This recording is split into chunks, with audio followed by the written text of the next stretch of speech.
हमारे बच्चों के साथ अत्याचार होता है, हमारे बच्चों को मारा जाता है। आज हमारे बच्चों को पानी नहीं पीने दिया जाता। क्या किसी ब्राह्मण बनिए ठाकुर को उसकी बारात को उसकी जाति की वजह से घोड़ी पे बारात निकालने पे हमला हुआ है क्या आज तक? किसी स्वर्ण जाति के छात्र को किसी घड़ा छू लेने पर कभी उसकी हुई है क्या? वो देश को संविधान के हिसाब से नहीं चलाना चाहते, वो मनुवाद के हिसाब से चलाना चाहते हैं। सरकार का 85 पे वार और 15 से प्यार ये नहीं चलेगा। सरकार को तो सभी के प्रति एक समान रवैया अपनाना ही पड़ेगा। जो लोग विरोध कर रहे हैं, जो लोग इसको खारिज की मांग कर रहे हैं, उनको ये समझ ही नहीं है कि ये यूजीसी रेगुलेशन क्या चीज है। 2019 से 2021 तक 35,000 स्टूडेंट्स ने सुसाइड किया है। क्या अधिकार छीना गया है उनका? कौन सा अधिकार छीना गया? पढ़े ना पहले। अगर एक महिला के साथ अत्याचार होता है उसको इस प्रावधान में सजा है। एडमिशन के लिए बच्चे कर्ज लेकर अपनी फीस जमा कर देते हैं, सोचते स्कॉलरशिप आएगा, अगली बार स्कॉलरशिप से पैसा जमा कर देंगे। स्कॉलरशिप केंद्र सरकार दे नहीं रही है। मनुवादी की छाती पर बिरसा फुले अंबेडकर के नारे के साथ एक यूजीसी को रेगुलाइज करने के लिए यहाँ पर एक धरना प्रदर्शन किया जा रहा है। अभी हम मौजूद हैं दिल्ली यूनिवर्सिटी पर, जहाँ पर बड़ी संख्या में लोग यहाँ पर उसके रेगुलेशन के लिए यहाँ पर पहुंचे हैं और उनके यहाँ पर सीधा साफ तौर पर कहना है कि break the silence, stop caste violence. अब इसमें जो चीज़ें हैं वो कितनी ज़्यादा सरकार के लिए पेचीदा हो गई हैं, क्योंकि बीजेपी को भी इसमें पूर्ण रूप से घसीटा जा रहा है। आरएसएस बीजेपी की छाती पर बिरसा फुले अंबेडकर, ये सीधे तौर पर कहा जा रहा है। सर क्यों ये जो आप आज लेके घूम रहे हैं तख्ती, ये क्या इससे बिलोंग करती है, ये जो प्रदर्शन है? देखिए छोटे भाई, पहले तो मैं ये बता देता हूँ कि यूजीसी रेगुलेशन 2026 के फेवर में ये विरोध प्रदर्शन किया जा रहा है। माननीय सुप्रीम कोर्ट का ऑर्डर आता है अपनी सरकार के फैसले के खिलाफ कि उनका अधिवक्ता कोर्ट में जाता है और स्टे दे दिया जाता है। आपको मैं ये कहना चाहता हूँ, ये प्रदर्शन है कि इस एक्ट को पढ़ा जाए पहले। जो लोग विरोध कर रहे हैं, जो लोग इसको खारिज की मांग कर रहे हैं, उनको ये समझ ही नहीं है कि ये यूजीसी रेगुलेशन क्या चीज़ है। उसको समझें। अगर आज रोहित वेमुला के साथ इतना ज़्यादा टॉर्चर किया जाता है कि उस बच्चे को आत्महत्या करनी पड़ती है, वो आत्महत्या नहीं है ना। अगर आप किसी को उकसाया जाता है तो वो मर्डर है। तो ऐसे मर्डर ना हो, ऐसी हत्याएं ना हो, उनके खिलाफ ये रेगुलेशन लाया जाता है और आप उसका विरोध करते हैं और उसे सुप्रीम कोर्ट स्टे दे देता है। तो हम तो ये कहते हैं कि पढ़ें, उसे समझें। और किसी के साथ भी SC ST OBC उनके साथ ही क्यों ऐसी घटनाएं होती हैं, उस घटना के विरोध में कि ऐसी घटनाएं ना हो, इसको रेगुलाइज किया जाए। सर सवाल ये भी तो आता है, रैगिंग के लिए तो यूनिवर्सिटीज़ में पहले से ही जगह जगह आपको दिख जाएगा कि एंटी रैगिंग के कितने ज़्यादा बोर्ड होती है। एक कड़ी सज़ा के भी प्रावधान है, उसको कंसीडर भी किया जाता है, उसका भविष्य भी कहीं ना कहीं उस बच्चे का ख़त्म कर दिया जाता है। तो फिर उसके बाद में सरकार ऐसा लाती है, स्वर्णों की सरकार जैसे कहा जाता था उस टाइम पे ऐसा भी लाता है। क्या लगता है आपको, क्या मंशा रही होगी? क्या अब ये लुभाने की कोशिश थी SC ST को, या फिर दो फाड़ करने की कोशिश थी ये समाज को? देखिए, जो सरकार बैठी है सरकार के अंदर, उसकी क्या उसके लोग, जो कुछ लोग हैं ना, वो मनुवादी सोच के हैं। वो देश को संविधान के हिसाब से नहीं चलाना चाहते, वो मनुवाद के हिसाब से चलाना चाहते हैं। जिस मनुवाद को घोर विरोध किया गया है, जिस मनुवाद के लिए लड़ाई लड़ी कि इसे ख़त्म किया जाए, और माननीय बाबा साहब डॉक्टर भीमराव अंबेडकर ने उस मनुवाद को ख़त्म करके दरकिनार करके एक संविधान बनाया, जो विश्व का सबसे सुंदर संविधान। लेकिन आज ये जो सोच जो आप कह रहे हैं, वो दो तरफा चाल चलते हैं। आधे जो वो हैं उनको इस तरफ लुभावना दे देते हैं, और जो बेचारे गरीब और जो दलित बेसहारा हैं उनको बिल्कुल ही ख़त्म किया जाता है।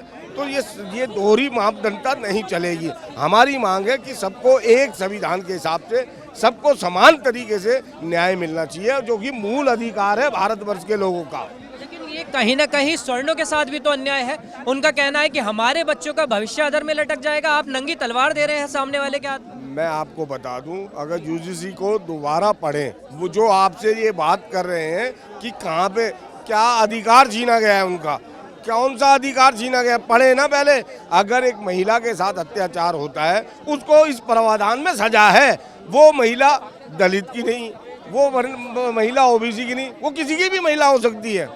गरीब तबके को भी बराबर का हक है कि उसके लिए भी अगर उसको भी कोई परेशान किया जाता है, छेड़ा जाता है, सताया जाता है, उसको भी सजा है। गरीब कोई भी हो सकता है, वो दलित ही नहीं है। गरीब कोई भी कास्ट का हो सकता है, कोई भी कम्युनिटी का हो सकता है। तो आप इसको यूजीसी को किस बिहाफ पे खारिज करवाना चाह रहे हैं? अरे पहले पढ़ तो लो, समझ तो लो, बुद्धिजीवी हो यार। तुम जाके सिर्फ एक मनुवाद के कहने पे आप उसमें गए और आपने स्टे ले दिया। जब तक इसको हम चाहते हैं इसे पढ़ें, ये किसी के खिलाफ नहीं है। ये जो समर्थन जो मांग रहे हैं वो यूजीसी का इसलिए मांग रहे हैं क्योंकि हमारे बच्चों के साथ अत्याचार होता है, हमारे बच्चों को मारा जाता है। आज हमारे बच्चों को पानी नहीं पीने दिया जाता। आप राजस्थान की घटना देखी ना, राजस्थान में एक बच्चे को मटके से पानी पीने पे उसे मार दिया जाता है। ये क्या है?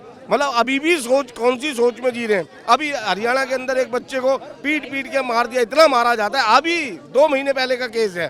तो ये केस अभी भी, ये स्वतंत्र भारत के अंदर अभी भी संविधान के बाद भी इस देश में अत्याचार हो रहे हैं। इसको रोकने के लिए अगर कोई अपना हक मांगता है और आप कोर्ट में जाके, सुप्रीम कोर्ट में जाके उस पर स्टे ले लेते हैं, तो उसके विरोध में ये प्रदर्शन है।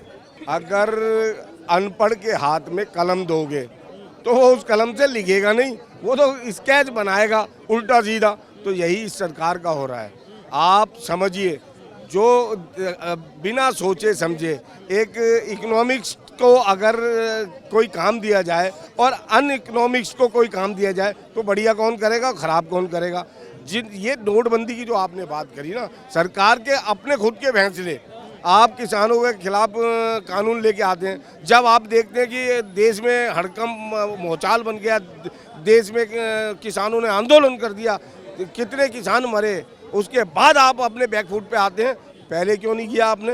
पहले ही अंधा कानून क्यों लेके आते हैं? तो इस चीज़ को रोकने के लिए जब तक आपके पास बुद्धिजीवी लोग नहीं होंगे, आपके पास समझदार लोग नहीं होंगे, एक सोच वाले, विजन वाले लोग नहीं होंगे, तब तक ये सरकार ऐसे ही फैसले लेती आएगी और बाद में बैकफुट पे जाएगी। सर क्या कहेंगे, आज ये प्रदर्शन हो रहा है, बहुत प्रचंड भी रूप में आ चुका है, क्यों सरकार को बैकफुट पे आना पड़ता है स्वर्ण के, जबकि स्वर्ण कहीं ना कहीं कम उसमें है, ये भी कहना है, और जो ज्यादा में है उनके साथ में अत्याचार हो रहा है, ये भी लोग कहते हैं। सरकार का 85 पे वार और 15 से प्यार, ये नहीं चलेगा। सरकार को तो सभी के प्रति एक समान रवैया अपनाना ही पड़ेगा। आप देखिए ना, 2019 से 2021 तक 35,000 स्टूडेंट्स ने सुसाइड किया है और हायर एजुकेशनल इंस्टीट्यूशंस के अंदर इस तरह के अनेकों केस देखने में आए हैं जहां जाति की वजह से बच्चे के साथ उत्पीड़न किया जाता है, उसको कम नंबर दिए जाते हैं, उसको फेल कर दिया जाता है और बच्चा डिप्रेशन में जाकर सुसाइड करता है। दूसरी तरफ हायर एजुकेशनल इंस्टीट्यूशंस के अंदर सरकार ने इतनी फीस बढ़ा दी है, 20-20 लाख, 25-25 लाख चाहिए एक कोर्स करने के लिए। फर्स्ट ईयर का एडमिशन के लिए बच्चे कर्ज लेकर अपनी फीस जमा कर देते हैं, सोचते हैं स्कॉलरशिप आएगा, अगली बार स्कॉलरशिप से पैसा जमा कर देंगे। स्कॉलरशिप केंद्र सरकार दे नहीं रही है, तो बच्चे की अब सेकेंड ईयर की फीस जानी है, उसके लिए पैसा नहीं है, फर्स्ट ईयर का कर्ज उतारा नहीं है, बच्चे डिप्रेशन में जाते हैं। तो आखिर ये सरकार है किसके लिए? अगर ये बच्चों की फीस का इंतजाम नहीं कर सकती और बच्चों के साथ यूनिवर्सिटीज में होने वाले उत्पीड़न को अगर रोक नहीं सकती, तो फिर ऐसी सरकार का हमने करना क्या है? और ऊपर से अगर कोर्ट की डायरेक्शन पे कोई गाइडलाइन आती है तो उसमें कोर्ट में डिफेंड ही नहीं करते उनके वकील, केंद्र सरकार के वकील, उसको स्टे होने देते हैं। और वो जजेज भी कहीं ना कहीं जातिगत मानसिकता से ग्रसित हैं, इसमें कोई संदेह नहीं है। क्या सर 2 ग्राउंड लिए स्टे करने की। एक ग्राउंड तो ये लिए कि इससे समाज बढ़ जाएगा, और दूसरी ग्राउंड उन्होंने ये ली है कि इसका दुरुपयोग की संभावना है। 498, 406 दहेज उत्पीड़न के जो केसेज होते हैं उसमें सर्वोच्च न्यायालय, उच्च न्यायालय ने अनेकों जजमेंट में कहा है कि इस कानून का बहुत ज़्यादा दुरुपयोग हो रहा है। अरे भाई, दुरुपयोग करने वाले को आप सजा दो, उसके लिए प्रोविजन है, उसको सजा दो। लेकिन सर स्वर्णों में भी ये नहीं है कि कानून नहीं होना चाहिए। ये स्वर्णों में भी कहीं ना कहीं डर है कि कहते हैं कि नंगी तलवार दे दी है। स्वर्ण भी तो शामिल है इसमें। ईडब्ल्यूएस को भी तो उन्होंने प्रोटेक्शन दिया है। ईडब्ल्यूएस स्वर्ण है या कोई और है? ईडब्ल्यूएस कौन है, मैं आपसे पूछ रहा हूँ? स्वर्ण ही तो है। तो स्वर्ण ईडब्ल्यूएस को भी तो प्रोटेक्शन दे रहा है। ये जो रेगुलेशन आया, ये किसी को उत्पीड़ित करने के लिए नहीं है, ये केवल उत्पीड़न और पक्षपात रोकने के लिए है। तो सर और अभी ये जो जातियां चीज किसने बनाई? हमने बनाई है क्या? सुप्रीम कोर्ट को ये भी तो देखना चाहिए कि वो मनुस्मृति हमने नहीं बनाई जिसने समाज को 4 वर्ण में बांटा। सजा का प्रोविजन जो है वो भी उसमें अलग अलग तरह की सजा वर्ण के हिसाब से है।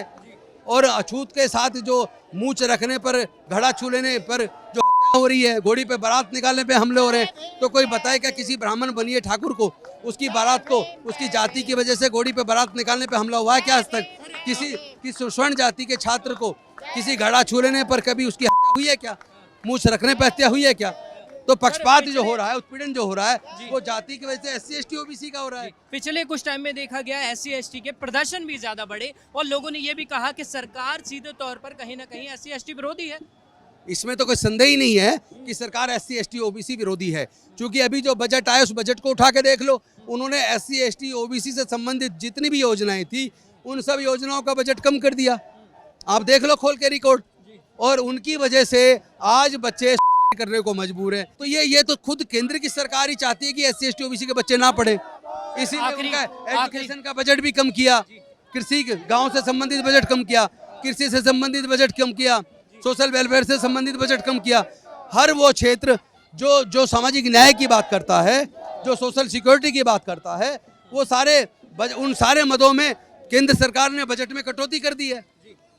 इसका मतलब केंद्र की सरकार गरीब विरोधी है, किसान विरोधी है, दलित विरोधी है, पिछड़ा विरोधी है, आदिवासी विरोधी है, अल्पसंख्यक विरोधी है। आपने देखा होगा अभी जो कोट द्वार के अंदर जो एक मुस्लिम बुजुर्ग आदमी वो एक दुकान चलाता था ड्रेस की, बाबा ड्रेसेस, उसमें बजरंग दल विश्व हिंदू परिषद के गुंडों ने आके हुड़दंग किया कि बाबा का नाम हटाओ। अरे भैया तुम तय करोगे किसी ने अपनी दुकान का क्या नाम रखना है। और जब उसका विरोध किया वहाँ 2 हिंदू लड़कों ने, उसका दीपक ने और रावत ने, उन दोनों ने विरोध किया, तो उस विश्व हिंदू परिषद बजरंग दल के दबाव में, मतलब होना तो मुकदमा दर्ज चाहिए था विश्व हिंदू परिषद बजरंग दल के खिलाफ, लेकिन उल्टा उन 2 लोगों के खिलाफ जो न्याय के लिए खड़े हुए उनके खिलाफ भी मुकदमा दर्ज कर दिया, दंगे करने का और धमकी देने का।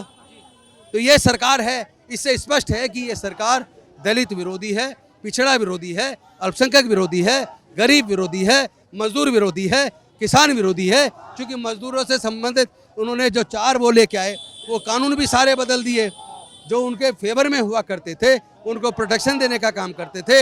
इंडस्ट्रियल डिस्प्यूट एक्ट हो चाहे दूसरे कानून हो, वो सारे कानून उन्होंने बदल दिए। उनका हड़ताल करने का अधिकार खत्म कर दिया, 8 घंटे की बजाय उनकी ड्यूटी आवर्स 12 घंटे कर दिए। तो ये केंद्र सरकार के सारे निर्णयों से पता लगता है कि ये केंद्र सरकार जातिवादी सरकार है, और ये मजदूर से, किसान से, दलित से, पिछड़े से, अल्पसंख्यक से, सभी वंचित वर्गों से नफरत करती है। तो ये आपने सुना राजेंद्र पाल गौतम को, जिनका साफ तौर पर कहना है कि जो ये सरकार है बीजेपी सरकार, वो कहीं ना कहीं दलित विरोधी है, क्योंकि ऐसे ये जो निर्णय लिए जाते हैं वो कहीं ना कहीं बैकफुट पे होने के लिए ही होते हैं। उन्होंने तमाम ऐसे निर्णय पहले भी लिए हैं और उन्होंने तो यहाँ तक कह दिया कि सरकार ये सिर्फ किसान विरोधी और SC ST विरोधी ही नहीं बल्कि उन सबके विरोध में है जो अपना निचले तबके से आते हैं या अपना कमाने खाने वाले हैं, यानी मजदूरों को भी उन्होंने इसमें रखा। आपकी क्या है इस पर राय, हमें कमेंट कर जरूर बताएं। कैमरामैन सुमित के साथ नवदीप शर्मा की रिपोर्ट, दिल्ली। आप देख रहे हैं नेट्रिक न्यूज, साहस सच कहने का।